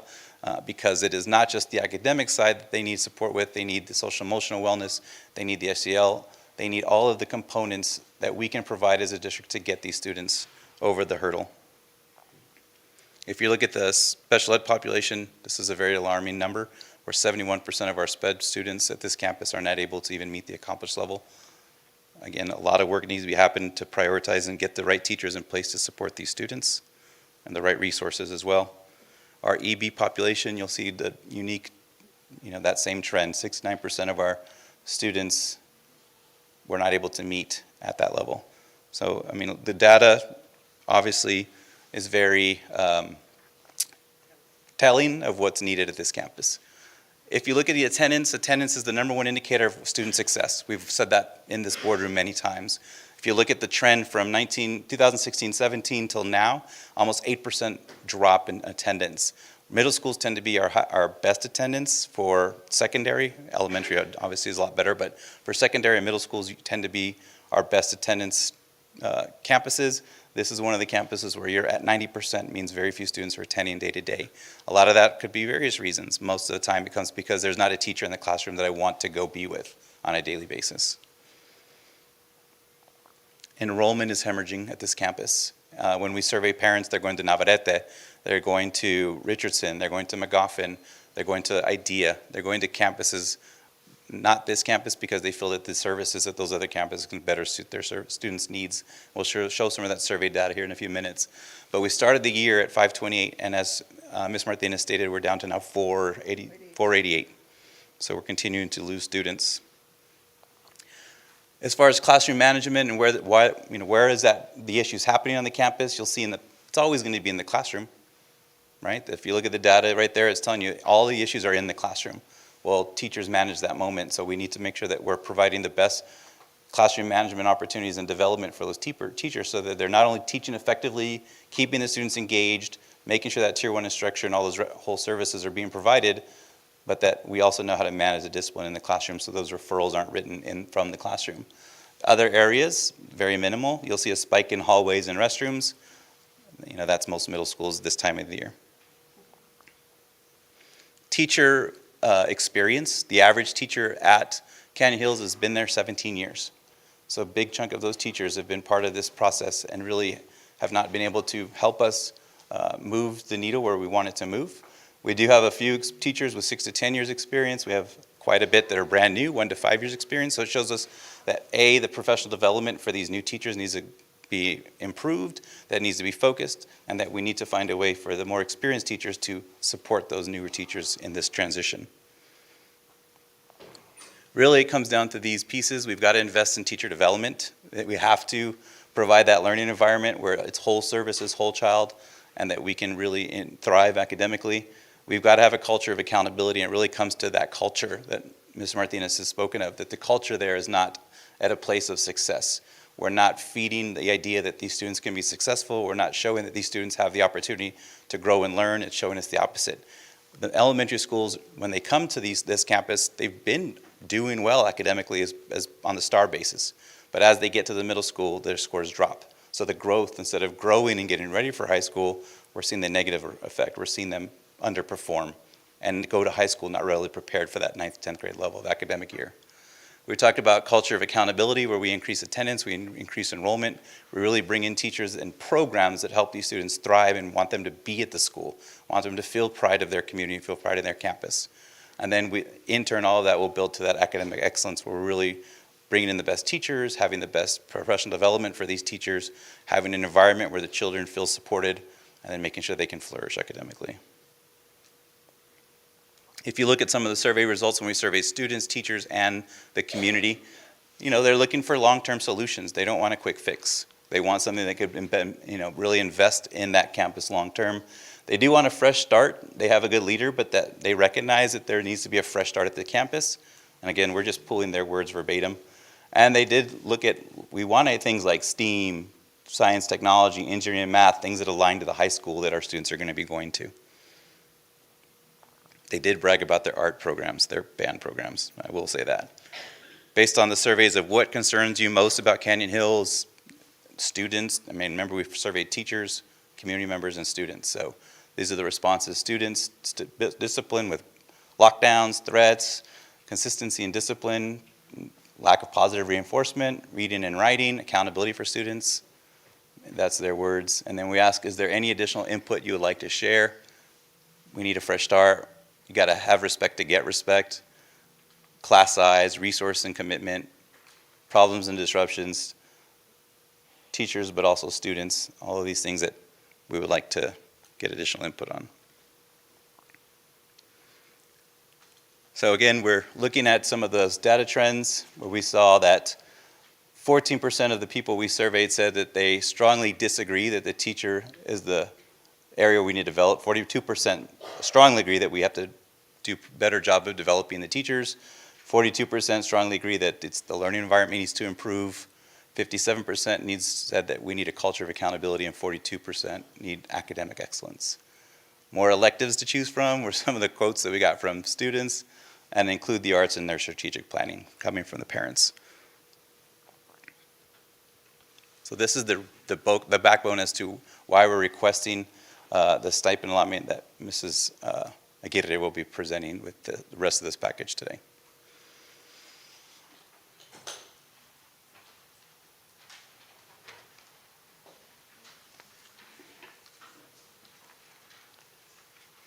So the proposal that we are presenting to you today is to revise the campus principal stipend from a $6,000 that was previously approved earlier in the semester to a $10,000 stipend for a 3-year period. Instructional and administrative personnel, this would be our teachers, our campus counselors, nurses, librarians, SPED personnel, that diagnosticians, SLPs. These individuals will receive a $7,000 stipend per year. Instructional paraprofessional personnel, which would be our paraprofessionals in the classroom, would receive a $1,000 stipend per year. And the clerical and auxiliary support, our food service, our custodial personnel, would all receive a $700 stipend per year. Again, the proposed stipend is to recruit, retain, and have commitment from from this team to develop and transform our campus to meet the needs of our student success. At this time, the team will take questions from the board. Are there any questions on the board? So this is an insightful presentation, and I think it gives us a good idea of what's happening. And the one thing that's not clear to me is what are we going to do about the whole problem that's happening at Canyon Hills? And I just think about the other middle schools that we also have. And so that's kind of where I'm at, where it's like, okay, how much money are we investing in these different resources to address the problem? That's the part that is really missing, because I'm not sure that stipends for $10,000 for the principal, $7,000 for the teacher is going to address the issue, and that's why it's really difficult for me to have a full scope of what's happening here. Mr. Paz, can you respond to some of the more specific plan pieces? Hello? Dr. Acevedo, one of the things that I want to share with you, that's pretty loud, is that as we're talking about the teacher development, right, we're asking the teacher to provide, to know that that stipend does increase some of the time that they'll be spending outside of their workday, whether it's increased professional development, it's working intercession, it's working a 0 or 9th period. They're understanding that there's a commitment on their end to put in the work and be there to support the child as we develop it. Now, looking at the instructional plan of what we're doing, working with our curriculum instruction team, really, we're putting a lot of investment on Tier 1 instruction. So we don't want to do anything that's completely different from that plan. What we want to do is make sure that it's robust and that it's effective, and that we're really targeting that campus strategically to be able to execute that Tier 1 at the highest level quickly. So one of the things we're going to do is leverage the instructional materials for like Carnegie Math and for the district literacy framework and the implementation of the components of that instructional framework, so that we're not just having a product, but that we're really utilizing that product to maximize the success of those teachers with the students. So it's embedded within the Tier 1 instruction is having those resources at hand to really help and monitor the student growth, but then make sure that we're providing the best Tier 1 instruction. We're also going to prioritize that Tier 1 instruction, like we're saying, and providing support to teachers throughout different professional development opportunities unique to Canyon, because they're going to need that type of opportunity. We're going to partner with technology department to provide the integration of the 21st century technology for that Tier 1 instruction to be effective. It may extend days for the campus to make a 0 or 9th, depending on the needs for certain individualized students. That might not be very many, but it does give us that opportunity to be creative. We'll launch summer bridge programs, not just for our 5th graders coming in, but do a 5, 6, 7, 8 for students to really help them adapt to the learning environment that they know they need to be at and close those gaps, but also enhance that with unique enrichment opportunities based on their requirements or their requests with technology, with engineering programs or things that prepare them post that campus. This is a campus where we would want to double block the math for those students, so they would have 90 minutes of math. Maybe some of those students need the 90 minutes of reading, so really targeting the master schedule so that it aligns to the Tier 1 instruction that we need to implement. And then it's really the attraction and the growth of that quality teacher. It is one thing just to say, hey, come to Canyon, but if that were the case, we've been able to recruit teachers to this campus for years. And we have been able to even fill vacancies for many years. Last year we finished the year with 3 math teachers as long-term subs. This year we have 2 long-term subs. So recruiting teachers to this campus is a challenge because of its history. But having a little bit of an advantage financially does say, hey, we're going to recruit you, we're going to build you up, and we're going to keep you here to be successful. There's some additional positions that we're also investing in for this campus. Because you saw the behavior data, we will be adding a behavior specialist that's specific to Canyon Hills. We also noted the math data. So the math data was significant. So we will be adding an additional math specialist on top of the regular allocation for other campuses. And there will be a reading specialist, just as we have for other campuses. So there's an additional investment in staff. And as we said, there's a more comprehensive academic plan. And the stipends is one piece of that so that we can attract and retain teachers who have a firm belief in the students, who are committed to the turnaround of the campus, and who really display a high sense of efficacy in terms of knowing that the actions that they take do impact the outcomes that our students are able to achieve. Any other questions? Yes, I have some comments. So I talked to a few of you at length about kind of my stance on this, and I did mention that I probably wasn't going to be able to get there. My issue with this ask is more has to do with the selection of one campus and the specific allocation to one campus when there are multiple schools that are struggling, especially at the middle school level. We just heard about Guian, and for me, this is a focus on the letter grade of the A through F accountability system that may provide a false sense of security. So Guian is a B, but less of their students are actually on grade level than at Canyon Hills. They do have a higher growth score in domain 2, but they have a lower comparison group score, and TEA only takes one of the two. They don't calculate the comparison group into the actual A through F accountability score. And of their growth, 113 of those points are actually in the did not meets to did not meets category, which means that 113 of those points are students that are not predicted to be successful at the next grade level. And so we have McGoffin Middle School that's not rated this year.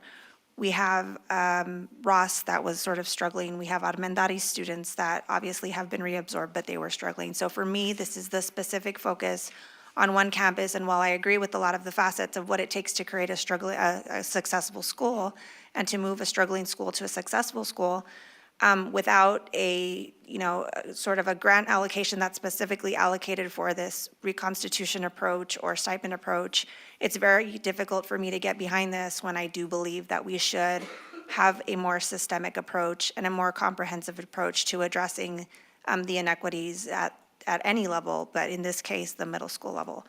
So I'm not going to be able to get there. I think that we need to dive deeper beyond the letter grade for me. I know that a lot of this focus is on what TEA is telling us is a struggling school, but if we were to look beyond the facade of that, I think that we would, want to be more equitable in allocating this set of money. And so that's why I will not be able to support this today. And I would just like to comment on the fact that we do understand that Canyon Hills is not the only campus that needs additional support and attention. I would share with the board that Canyon Hills is a campus in crisis, and so it requires us to take some drastic action.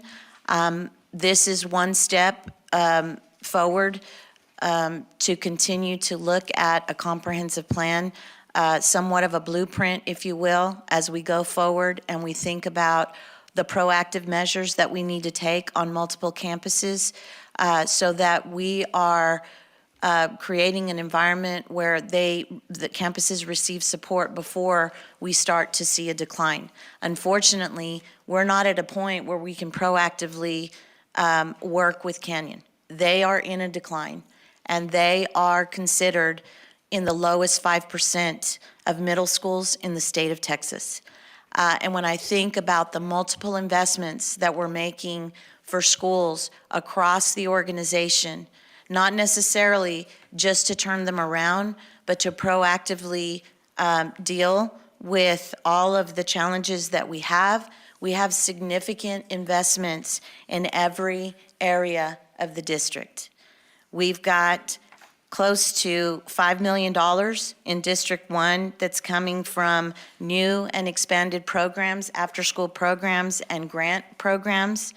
We've got close to $4 million in District 2 for the same. We've got close to $6 million in District 3, $5 million in District 4, $4 million in District 5, a little over $2 million in District 6, and about $2.5 million in District 7, for a total of $19.5 million for new and expansion of programs associated with pre-K 3 programs, associated with Montessori, associated with entitlement staffing at campuses to proactively address some of our reading and math needs, and close to $10 million in grants going to every district that we've applied for through, for Montessori expansion and for some of the targeted support. We have additional effective schools research or effective schools grants that we're applying for a number of schools, which will give us an additional $100,000 for each schools that we qualify for.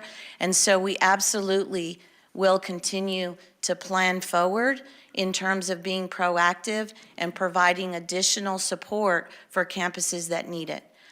Canyon is in crisis, and we're asking for the board's consideration to approve the stipends and the incentives that we need to attract the highest quality staff so that we can begin to move that campus forward.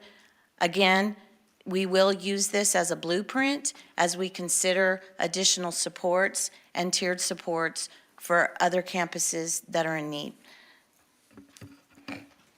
I'd like to add, Ms. two Hernandez. of those campuses are within my district.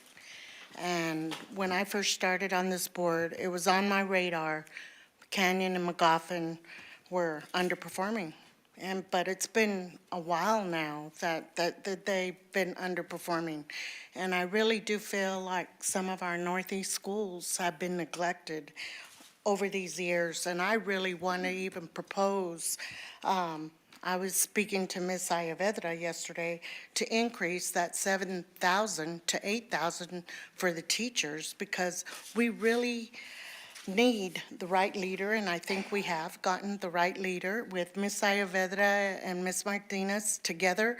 They know what we need. They know what we have to get the resources together to do some teacher development, and we need to make that learning environment more attractive for these kids, because as it already is, it's hard to be a teenager or preteen, and if we're not catching them there, they come from great feeder schools. I have heard nothing but good things about our feeder schools, but when they get to the middle school, there's something there where I think it's already been identified by Ms. Martinez that we need to change the culture there.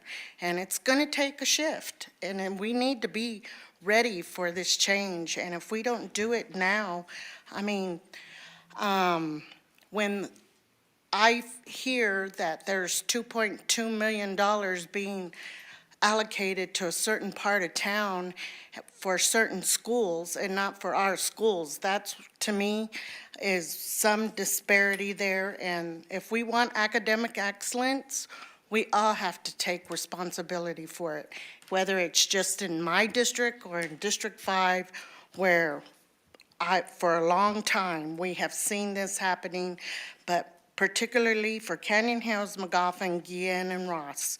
If we don't do something with it and change what we need to make happen, then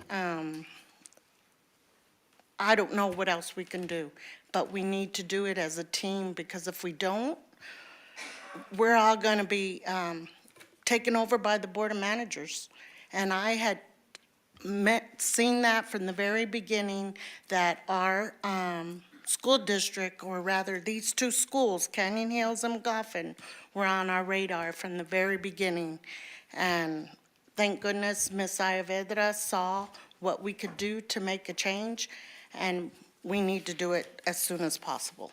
So I'm even really wanting to propose from that 7,000, 8,000 for teachers, but if we can't vote on that, then I'd be happy with this, because all it is 33 teachers more or less at Canyon. So it's about $1,000 more, 33,000 more to invest in our teachers to get the best of the best, to get these students up to par. Are there any other comments? Mr. Rabali. I'd just like to ditto what Ms. Hernandez is speaking about. I mean, we're the two Northeast trustees, and I think oftentimes we hear about inequities across El Paso, and we see this in the city, the county, really across El Paso County area, where the Northeast is left out of the conversation. I think this is the first time I can remember where a concentrated effort is going to be applied to a community that desperately needs it. These are kids that we're hearing it. There's complacency. We're seeing it 17 years at that campus is the average time there. You know, maybe we need to re-energize these folks and say, hey, you know, it's going to take a little bit more to get these students where they need to be and find that. So Ms. Hernandez has my full support on this. I think it is incredibly important for us to put the right effort forward, show that this works, and then apply this model to our other districts across the campus. If we're going to be expecting more, then we should be providing more, because I think this is going to take an entire village to lift this up. And Ms. Martinez, as you gave your recount of what it's like being on that campus, I mean, to me, this is not an A through F accountability ranking. This is your day-to-day life. This is something that you live and breathe. I feel that you care about these kids. I feel that you care about that community. Trustee Hernandez and I border districts, so I tend to get some of the constituents that go to her schools and vice versa. So I hear a lot of the same complaints, and they're coming from good feeder patterns. They're coming from great families. It's just there's a disconnect when they get to the school. And if we don't address it, then we're going to start seeing a decrease of population enrollment over there, which is going to have drastic effects on Chapin, which we're seeing as far as enrollment goes. Irvin is also seeing a decrease of enrollment as well, as so is Andress. And unfortunately for us, we have Parkland down the street, not too far from Irvin and Andress, where there's an opportunity for them to go somewhere else at no cost to them as far as gas, travel, or things of that nature. So I appreciate the time and effort. I know this is your day-to-day life. I know this goes well beyond just an A through F accountability. And I do appreciate you coming today and speaking to us about what you're encountering. Okay, we'll get to the speakers here in a minute. I would like to make a comment. And so, you know, I've been on this board now for many years, and I know that, you know, we all get elected from our districts, and a lot of times we want to say that we want to really put our nose into our districts and support the schools that we're there for. But I still believe that there's one greater priority for all board members, and that is the governance of the entire district as a whole. What we have here today, right now, is one school that is in crisis. That crisis is such that if this district is unable to fix that crisis, the TEA can come in and take drastic action against the school district and against this board. An inaction by this board, I believe, would be seen by TEA as something that they would love to see. Call me a conspiracy theorist, but I do believe that right now the politics behind this and the TEA's ability to come in and take over school districts for minor things is an agenda. It's an agenda that TEA is taking over school districts just as they had in Houston for one school. Let's be clear, one school. They have a great district out there. But one school caused TEA to go in and take them over. And if they see inaction on the part of this board addressing one school that needs to be addressed, I foresee a day where TEA will come back to El Paso and come back and install the board of managers. So I just share with our board of trustees that we really need to be looking at a level that's beyond our own districts. We got to look in the district as a whole for this one crisis. I do agree, other schools need to be addressed. But I also believe that, number one, we will do so. But the planning that we talk about so much that is necessary for that, and taking a look at what is in the future for those areas to include how a future bond can impact how we can address other schools in order to achieve the same thing. But right now, there is an emergency, I see it as an emergency, up at Canyon Hills, that if it is not fixed, all that future that we're looking at, all that strategy that we spent so much time putting together could come to an end because TEA could very easily come in and say, you know what, they didn't take an action when they needed to, and it's our turn to come in and take over and make sure that we're going to do what the governor, what TEA is saying needs to go along their agenda. And that agenda, by the way, and we're seeing it today, right now, they're trying to get vouchers. And if they can take over school districts, they can easily go out, and if not this year, the following legislative cycle, and show those legislators who are reluctant today to support it, that public school districts are failing, and this needs to happen. So that's my conspiracy theory, but that's also driving my position on this issue, that we need to take decisive action to ensure that we're demonstrating to those beyond us that district is doing everything it can to fix this one school. And it's not at all turning our backs on any other school that needs support.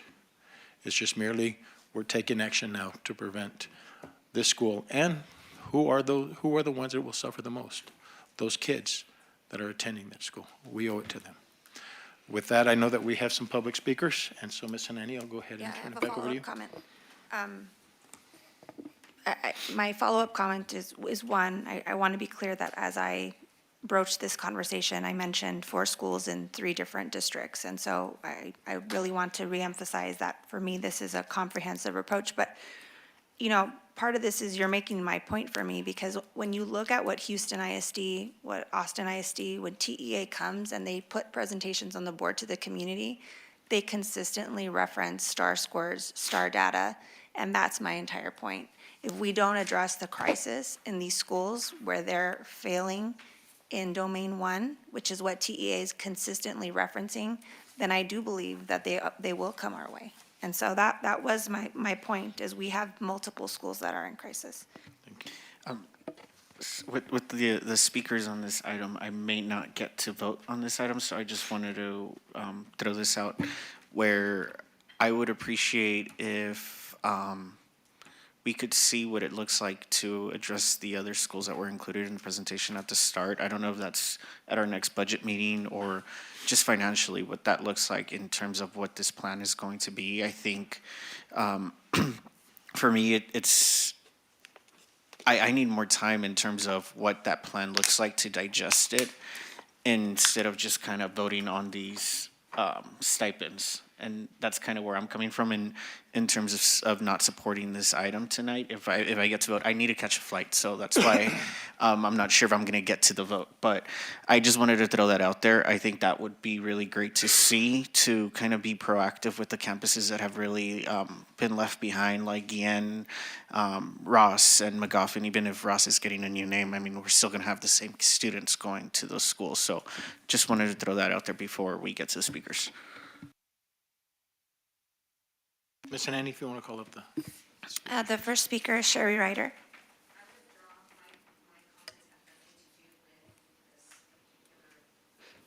The next speaker is Margaret Gallardo.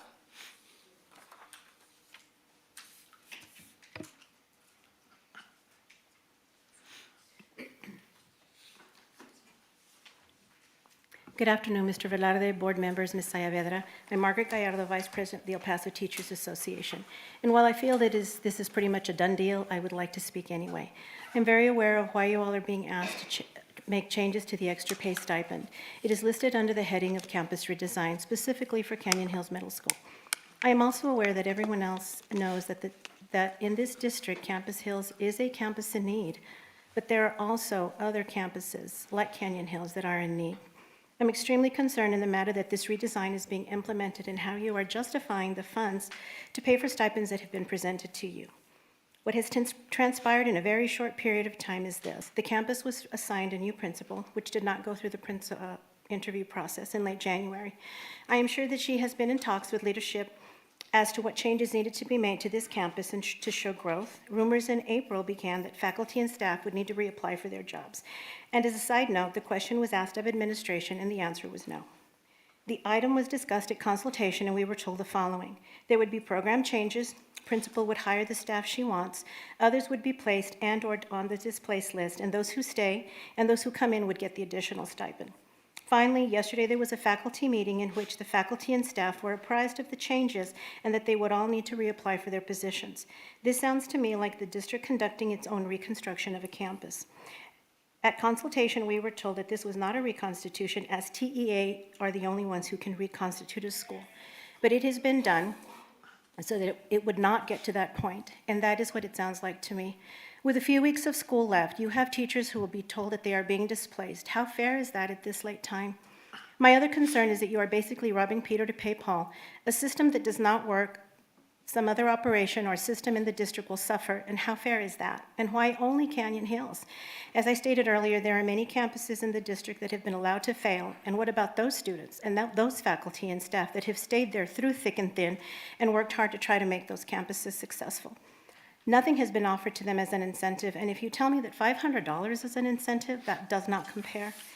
This is not the answer. The answer is not always in the data that administration looks at. You cannot fix a campus that has been neglected for so many years with inept administrators, not providing the funds or resources to improve strategies or pedagogy, who have not provided the climate or culture to grow that campus and the community, but instead have destroyed it to the point that it will take years to build back up. Be careful with what you do and how you do it, for the message that goes out may not be the message a community wants to hear, and it's certainly not the way to encourage parents to send their children to EPISD schools. Thank you. Thank you. And the last speaker on this item is Norma de la Rosa.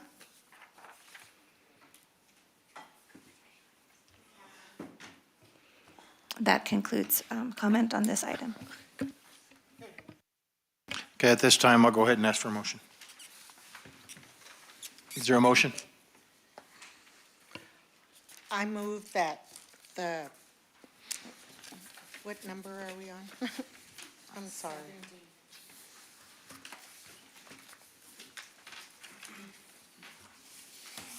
70. I'm so sorry. I move that the board approve the proposed revisions to the 2022-2023 extra performance and instructional stipends and miscellaneous pay listing as presented. We have a motion by Ms. Hernandez. Do we have a second? Second. Motion and a second. All in favor? Aye. Aye. Opposed? No. So we have 4 ayes and 2 noes. The motion will carry 4-2. This time, we will go to the next agenda item, and that's, or consent agenda item is going to be item 7H, approval of an interlocal agreement between the University of Texas at Austin, UT Austin, at El Paso Independent School District for 2023-2024 on-ramps program. So I have a board member who requested this come off the board. Do we have questions? I'm recusing myself from that one. Okay, so this is a, okay, so this is a recusal. So with Ms. Dr. Acevedo having to leave the meeting right now at 6:56, I'll ask for a motion. Move to approve. I have a motion to approve. Do we have a second? Second. We have a second. Mr. Call. All in favor? Aye. Aye. Opposed? Motion carries. You wanted to talk, huh? Motion carries 5-0. We will now go to item L4, approval to award professional development and other contracted services, RFP 23-088. Administration recommendation. For all of those, you don't have to read them. I don't have to read them? Okay. For all of the listed potential contractors. Total funds is $12 million. So, Ms. Was that the one that we needed to move? Yes, correct? Yes, and we Then have we Dr. Kennedy here to answer any questions associated with Okay. this particular agenda item. So, Ms. Hanani, you said that you would ask questions. I'm just going to read off Dr. Acevedo's questions. The first question that he had was the need for contracted services developed during the needs assessment process for developing department plans? So what we did is we initially started off with academic services needs and starting to look at building capacity and leadership development, and then started to map that against the blueprint. And then from there, starting to open that up to other areas that, as we were having conversations about the strategic blueprint, also needed to be addressed. So we had a couple of things that were included in that. Building capacity and leadership development were primary, and then in addition to that, supports for family engagement, organizational communication, and being able to look at expectations around equity and equitable practices. And so as we started to look at those particular areas and the needs in alignment with the strategic blueprint, that's how we started to determine where our needs were and who would need to be a part of the evaluation process. Was that the co-op is hundreds of vendors, you're narrowing down to 30. Is this a new type of co-op? No. The RFP gives us an opportunity to look at other individuals who would be, that we could, that we would be able to, would qualify, sorry, had to think about that. So other vendors and other consulting firms that we would be able to do business with who also qualify. So we have the RFP process where they were able to respond to the specifications of the different needs that we identified. And now we have an additional pool. So it allows us to, if individuals are not a part of a cooperative, but now they've been vetted through this particular process. And then I guess this was an ask for Ms. Saavedra, is if we could get monthly or quarterly reports by vendor.